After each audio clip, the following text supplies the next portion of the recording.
Hello everyone and welcome back once more to my Dark Souls learning guide where I'm trying to teach you everything you could possibly know, at least without being too geeky, about this entire game. Or how to get better, how to get good, as they say, but in a way that doesn't sound so pretentious. Our previous guides have discussed character creation, what that all means, classes. We've talked about getting to the starting area and then your basic statistics. All that stuff really good to know and you can kind of take it section by section. Today we're going to talk more about weapons and what that means. Now, I've made a few adjustments to the sound. Hopefully you can hear my voice a bit better. If you have any troubles, let me know in the comments down below. As usual, if you do like this, if you do feel like it's pretty extensive, helpful to kind of get on-the-fly representation, I am playing while I talk here, please leave a like. You can subscribe for future videos. I'm going to have more learning guides, other games, challenge runs, speed runs, all sorts of stuff. Not just of Dark Souls, but much of gaming in general, kind of share what I know with the community. It's always my belief, anybody can play any game as long as they're physically able with time, commitment, dedication, and some discipline. Alright, so today we're going to go and cover gear. As usual, we don't talk too much about controls, don't need to focus on that. The manual can tell you. So instead, let's just open up the menu and choose Change Equipment. Now you could choose Browse and Use Items as well. I like to choose the Change Equipment option because it gives me the ability to specifically look at everything all on one screen to go get with. Now we still have our previous setup from before, where I was trying to demonstrate equipment load, but today we're going to look at each item. Now these all represent statistics as well technically, but they're based off of numbers that you needed to learn before now. So let's start first with weapons. A weapon is influenced in many different ways, meaning it's not just how you swing it, did you swing fast enough, what have you, but how much does it hit for? Does it affect certain creatures differently? All that stuff's important to know. You could have this, incredible sword here, beef it up, make it super strong, and it does squat against certain creatures. And I'm going to show you how to know the difference. Coming up here to the actual item, let's go ahead and select the slot or select the list of weapons available. And in this case, we'll choose longsword. Now, the game could be a bit better about describing this. It says toggle display at the very bottom. That's the one you're looking for. That'll show you the display for this item and what everything means. Let's go ahead and talk about this here now. Longsword. So the attack type is just how much and what does it do. So specifically, you'll see here the attack type is regular and thrust. Now by regular and thrust, let's go ahead and get a recap here. Let's go back over to stats, and you can see my physical defense. It says 87.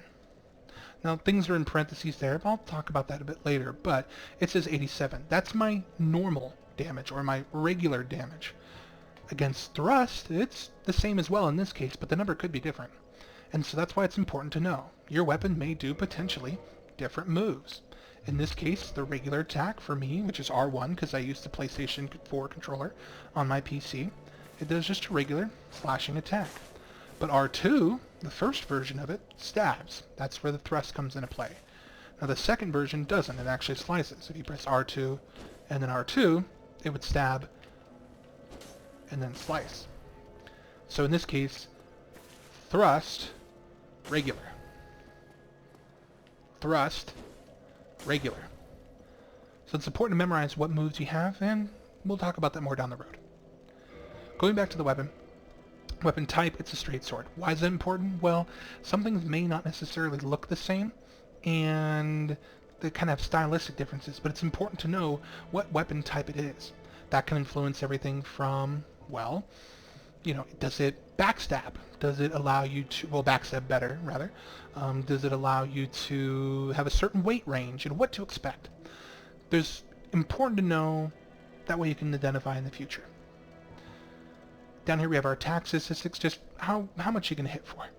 Now this is represented showing all of them, even though this is just a regular sword. And the reason why is because using potential magic down the road, you can add effects like the ability to deal magic damage, fire or lightning, temporarily, or even permanently if you choose to infuse your weapon. We'll talk about that more later. But the difference here is that you want to know how much it's going to be effective. Let's talk about physical first, because really that's all we can do with this sword right now. This is the amount of physical damage you would inflict. So it's 80, and you'll notice it says plus 12. Now the plus 12 means your statistics. How strong, how capable you are is affecting your basic damage. So it's 80 plus 12, because you're a little bit stronger than the average sorcerer. This is important because The basic damage of the weapon is increased when you choose to power it up or temper it, or we'll talk about that more about upgrading. But the vast portion of the damage that you'll deal is affected by your stats, your strength, and so forth. And so you want to pay attention to that plus number. In this case, I don't do any of the other magic effects, so we don't need to worry about that. But this number is also applied to the regular versus thrust method, meaning if you, say, have a resistance of 50 on regular, but only 30 on thrust, well, you're going to only take a certain percentage of that 92 that I have right here, but you'll take a much higher percentage of the 92 if I choose to stab you with it. So, important to know in the future. One thing that isn't talked about too much unless you pay attention to online message boards or really invest time into the game is that you can have multiple damage types on one weapon. That comes at a disadvantage, however, and the reason why is the game's not balanced in such a way to make it so that's even more powerful. It's rather just another option. For example, let's say we had 40 physical here and then 40 physical magic. Well, because you have two separate types of attacking, well, that's two chances to resist your damage, and potentially it would go down. There's very few examples in this game of choosing to have more than one damage type on a weapon and actually gaining a benefit. Now, this applies to infusions only. And so by that I mean if you pick up a weapon that has a permanent effect, and it permanently is affected with how much numbers you can have. It's very rare that you can go from 80 physical to 80 physical and 80 magic. Instead, you pay a price. Now, this doesn't affect buffs or spells or things that temporarily increase your actual potential damage, as that's just a flat, free, basic thing by choosing to use that item or cast a spell. Critical is a bit more complicated. Let's spend some time here. As you can see, it talks about inflicting special attacks, such as striking back after a parry or hitting from behind. What that means, without going into too much detail, is if you strike someone when they're thrown off course or you're behind them, you're going to deal a certain amount of damage. 100 critical is the basic, and almost all straight swords have 100 critical. You will deal more damage than you would deal during a traditional strike, and you'll see as I play through the game, that's definitely the case. However, the number of critical goes up dramatically with other weapon types, specifically daggers, or certain types of dexterity-based weapons. That critical number, again, only affects those types of certain specialized attacks. So you can have a weapon damage with 80 physical, plus 12 in this case, and a critical of 100, and if you just strike them regularly, you'll deal a certain amount of damage. If that number were 120, and it's still just a regular strike, it's going to be the same amount of damage, because the physical amount here is still the same. So it's only think of it as a backstab or parry attack. Very helpful in the long run, very cool to know, and potentially you can deal some really huge numbers if you set yourself up well for it. More of an advanced tactic, good to know. Param bonus. That could be worded better. Parameters is just how much, and this is the important one, how much your weapon is actually affected. Remember how I said there's a plus number here? Plus 12. In this case, that's because you have a parameter bonus. How much each of them is affected. Now, so we can kind of make the tooltip here a little bit better, let's move it out of the way. You'll notice it says C for one category and C for another. The icons could be a little bit more descriptive, but the arm represents strength, the hand represents dexterity. You can kind of match them up on the right-hand side. Next, we've got intelligence and faith. So what that means is kind of like the American grading system. A through F. What do you get out of it? Now, there is no F, just A through E, but you get the concept. The higher the grade, or number, and letter rather, the more benefit you receive. For example, a longsword receives a medium amount of benefit, C, in both strength and dexterity. So if you choose to focus on those aspects, you'll essentially put a lot of effort into doing more damage. But if you only focus on one of them, your benefit's not going to be all that much, because it pulls its potential from both. Every weapon's different. For example, the first weapon you got at the beginning, that's much weaker. The number that you see here in red or blue represents the equipment screen specifically. How would it change if you put this weapon on in its place? In this case, you can see, well, most of it would drop significantly, with only the weight being, well, slightly less. You can have parameter bonuses for an item that will cover all of the parameters. There's a sword in this game that affects by strength, intelligence, faith, and dexterity all at once. But you don't always want that. Most of the time you want to stick with one or two, especially here at first when you're learning. For example, the club that you get to start off with as the deprived class has a parameter bonus of an A with strength. So if you focus exclusively on strength, that's going to hit really hard, especially if you choose to upgrade it. Aux effects are a little bit different. These are basically what can your weapon do that are alternatives. We mentioned before, can you get poisoned? Can you be bled? Can you do these things? The Aux effect determines how powerful your weapon is at doing that thing.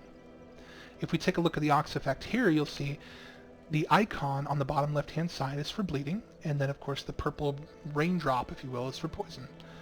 The other two are something we'll cover a bit more as time goes along, but there are additional effects such as divine and what have you, but they discuss whether or not that effect can go through. You'll see that this sword currently has 0 for both, meaning you'll never be able to bleed someone or cause the bleeding effect, and you'll never be able to poison them. You can infuse your weapons with the capability to do that, or if you wish, you can even use special items or spells to cause those types of effects down at the bottom. But this sword alone right now can't do any of it. The line through it means it's not effective at all, which means as of right now, this sword has none of that potential. So keep that in mind. Damage reduction is a bit more simple. You won't be worrying about this too much for any weapon. And the reason why is you're rarely going to block with your weapon. Let me give you an example. If I choose to come out here, I can swing with my main button, and then my offhand is represented by a shield. But if I wanted to, I could dual wield my weapon with the triangle button, as I talked about in the last video. And you can now potentially swing, or even block with your sword. But, as you probably know in real life, it's not as effective as if you were blocking with a shield. And so, when we examine the damage reduction, it'll tell you if you choose to invest in your shield and block attacks with it, you will reduce a certain percentage of numbers. In this case, your damage percentage would be reduced in half, 50%. Not that good compared to a shield. This is a good number to keep in mind if you want to have a shield that can potentially block all regular attacks to learn early on. Only so many types of shields can. Most starter classes start off with a shield that doesn't reduce all of your damage, so you can't just sit behind it all day. Keep this in mind when you choose a future shield, as no matter what statistic you choose to develop, any infusions, any changes in customization, that physical damage, for a permanent basis at least, is stuck at what it's going to be reduced at. You can't make it any better. There are buffs that'll temporarily do it, but again, it doesn't make a difference long term.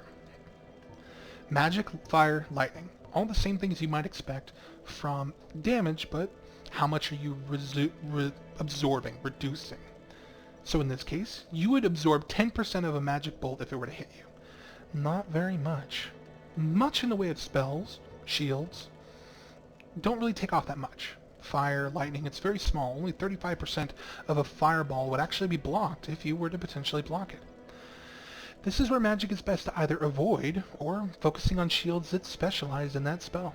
There are shields that will reduce very little physical damage in comparison, but absorb almost all of the fire damage thrown at you, or lightning, or magic. It's important to keep that in mind because your shield does not make you invincible, merely much more resistant and capable of approaching a situation. These numbers can be increased with infusion, although usually at the cost of others. For an example, I could infuse this heater shield, or in this case, well, I would increase the heater shield, but if I wanted to, I could increase a different sword, and that would change to, say for example, with a lightning infusion, I would then have much higher lightning resistance. The downside is I'd probably lose some magic resistance, some fire resistance, and definitely its physical capabilities. So again, you want to focus on that number. Now, since we're looking at damage reduction, I'll go ahead and switch over to the shield. It gives a bit more of an accurate description. Stability is important, so we're going to spend some time. Stability is how much, not just how much is consumed, but how much you can potentially stay in battle. And by that, let me give you a description.